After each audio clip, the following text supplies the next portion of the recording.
Wow. Wow.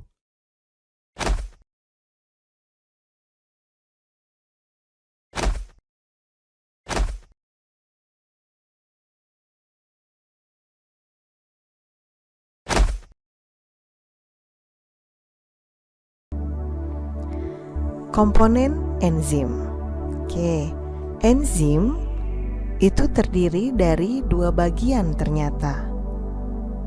Bagian yang pertama kita sebut sebagai apoenzim. Kemudian bagian yang kedua adalah gugus prostetik. Bagian apoenzim ini ternyata adalah bagian protein, sedangkan non-proteinnya adalah gugus prostetik. Gugus prostetik ini terbagi lagi menjadi dua, yaitu kofaktor dan koenzim. Kofaktor itu contohnya adalah ion mineral seperti kalsium, klor, natrium, kalium.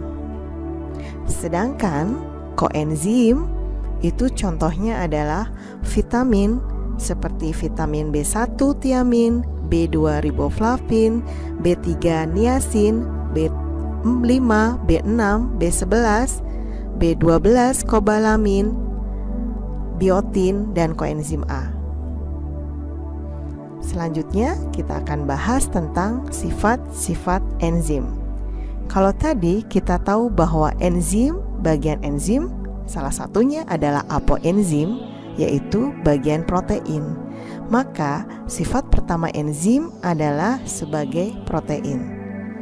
Protein bila terdapat di suhu yang tinggi maka akan mengalami kerusakan atau yang kita sebut dengan denaturasi.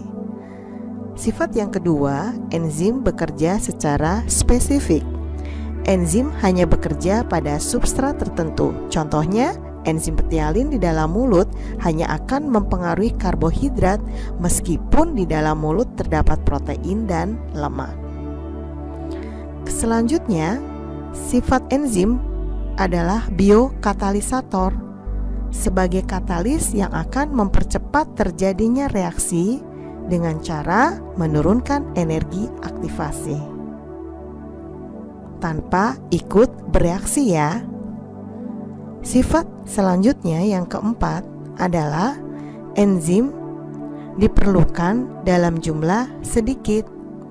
Enzim tidak ikut bereaksi sehingga dapat bekerja berulang kali. Selama enzim tersebut tidak rusak, maka tidak perlu diganti. Jadi sifat enzim ada 4 ya. Tolong dihafal loh. Selanjutnya kita bahas faktor yang mempengaruhi kerja enzim. Faktor yang pertama adalah suhu. Ya, karena enzim itu terdiri dari protein tadi apoenzim, maka enzim berada pada suhu yang tinggi maka akan mengalami kerusakan atau denaturasi. Faktor yang kedua adalah pH atau derajat keasaman. Jadi enzim ada yang bisa bekerja pada pH yang asam dan ada yang pH-nya basa. Faktor yang ketiga adalah inhibitor. Inhibitor itu adalah penghalang kerja enzim. Sedangkan faktor yang keempat adalah aktivator. Kebalikan dengan inhibitor, aktivator adalah yang mengaktifkan enzim seperti kofaktor dan koenzim yang barusan tadi kita bahas. Faktor selanjutnya adalah konsentrasi enzim. Seperti yang kita tahu bahwa konsentrasi enzim diperlukan dalam jumlah yang sedikit.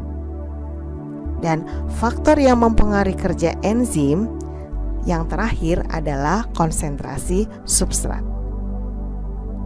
Jelas ya? Dan kalian harus menghafal ya faktor yang mempengaruhi kerja enzim: suhu, pH, inhibitor, aktivator, konsentrasi enzim, dan konsentrasi substrat. Oke, coba ya kita coba mengerjakan soal berikut ini. Perhatikan grafik berikut. Di situ ada grafik ya. Penjelasan yang tepat untuk grafik berikut adalah kita lihat bahwa itu adalah grafik enzim dengan pH. Dan ada enzim pepsin, ternyata pH-nya itu di angka 2. Maka pH enzim pepsin adalah suasana asam. Sedangkan untuk enzim amilase adalah suasana basa. Jadi jawabannya apa? Pasti yang B ya. Nah, soal yang kedua. Perhatikan grafik kerja enzim dari mikroba Lactobacillus bulgaricus. Berdasarkan grafik, maka suhu paling baik untuk membuat yogurt adalah, kita lihat ya, ternyata di situ tuh letak suhu optimum. Nah, kita tinggal baca aja berapa suhunya di grafik. Oh, ternyata suhunya 40 derajat. Jadi jawabannya yang D.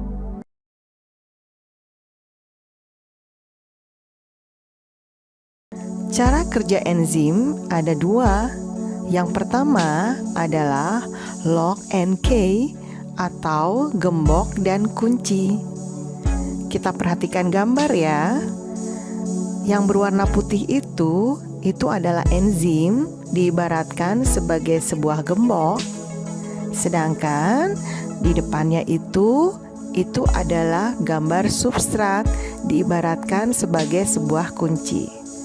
Satu gembok untuk satu kunci, sehingga terjadi kompleks enzim substrat yang nantinya akan menghasilkan produk yang diharapkan. Jadi, satu enzim hanya untuk satu substrat. Inilah yang disebut dengan bekerja secara spesifik.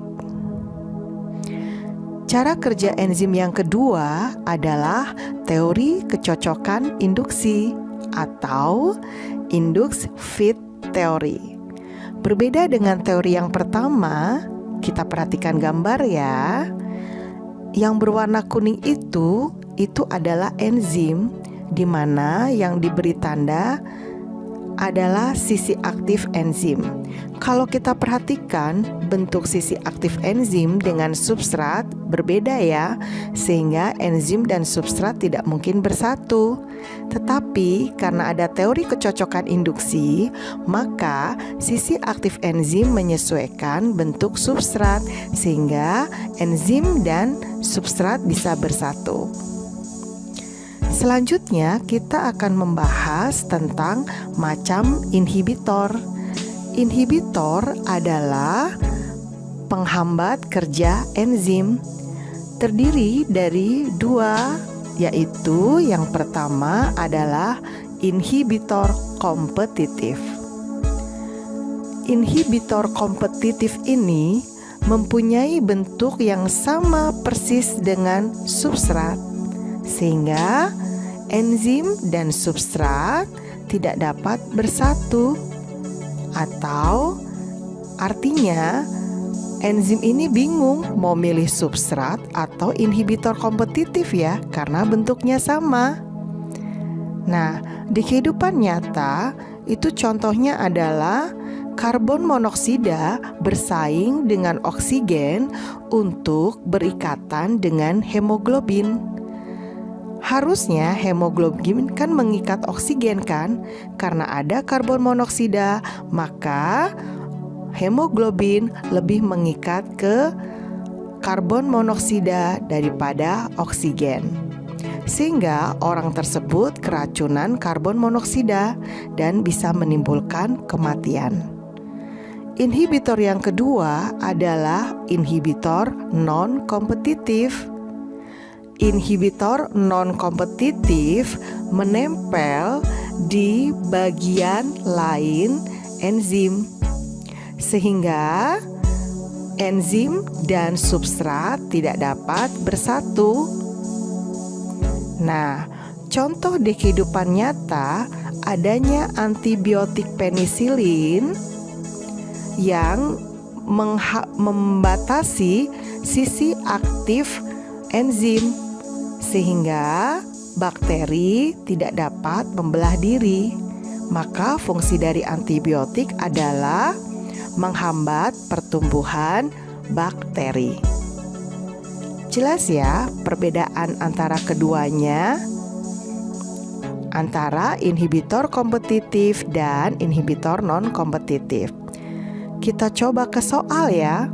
Salah satu teori yang menjelaskan kerja enzim adalah teori kunci gembok, lock and key. Cara kerja enzim menurut teori ini adalah enzim bekerja karena adanya satu gembok untuk satu kunci. Sisi aktif enzim bentuknya sama dengan bentuk substrat, sehingga jawabannya yang B ya, kesesuaian bentuk substrat. Soal selanjutnya, perhatikan gambar di bawah ini. Pernyataan yang benar mengenai sifat enzim berdasarkan gambar adalah gambar sistem lock and key. Satu enzim untuk satu substrat. Sehingga artinya apa ini? Jawabannya yang mana nih? Enzim bekerja secara spesifik.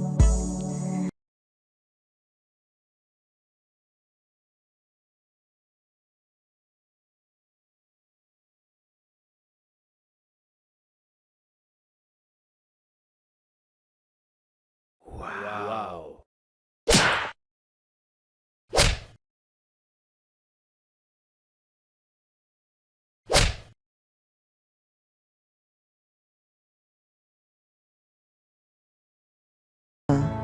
Oke, disimak baik-baik ya.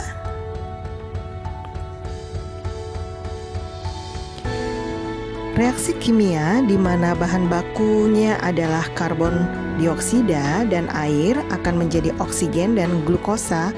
Proses ini kita sebut dengan fotosintesis. Proses ini memerlukan energi ya, maka masuk ke dalam proses anabolisme. Sedangkan jika reaksi dibalik, kita menghirup oksigen dan makan glukosa, kemudian menghasilkan karbon dioksida dan uap air, maka proses ini disebut sebagai respirasi. Jadi fotosintesis adalah kebalikan dari proses respirasi. Untuk lebih cepat menghafal, saya ada kata Ana suka foto. Anabolisme contohnya fotosintesis. Kedua reaksi fotosintesis dan respirasi merupakan reaksi kimia untuk mengubah zat yang menghasilkan energi maupun yang memerlukan energi yang terjadi di dalam sel. Nah, reaksi seperti ini kita sebut dengan kata metabolisme. Jadi metabolisme adalah seluruh reaksi kimia yang terjadi di dalam tubuh. Metabolisme terdiri dari dua, yaitu katabolisme dan anabolisme. Kita bahas satu persatu ya. Katabolisme. Katabolisme ini adalah reaksi penguraian, perombakan senyawa kompleks menjadi senyawa yang lebih sederhana. Nah, untuk menguraikan, ternyata reaksi ini menghasilkan energi yang kita sebut dengan reaksi eksergonik. Contoh dari katabolisme adalah respirasi aerob dan respirasi anaerob. Selanjutnya, anabolisme itu kebalikan dari proses katabolisme. Berarti anabolisme adalah reaksi penyusunan dari senyawa sederhana menjadi senyawa yang kompleks.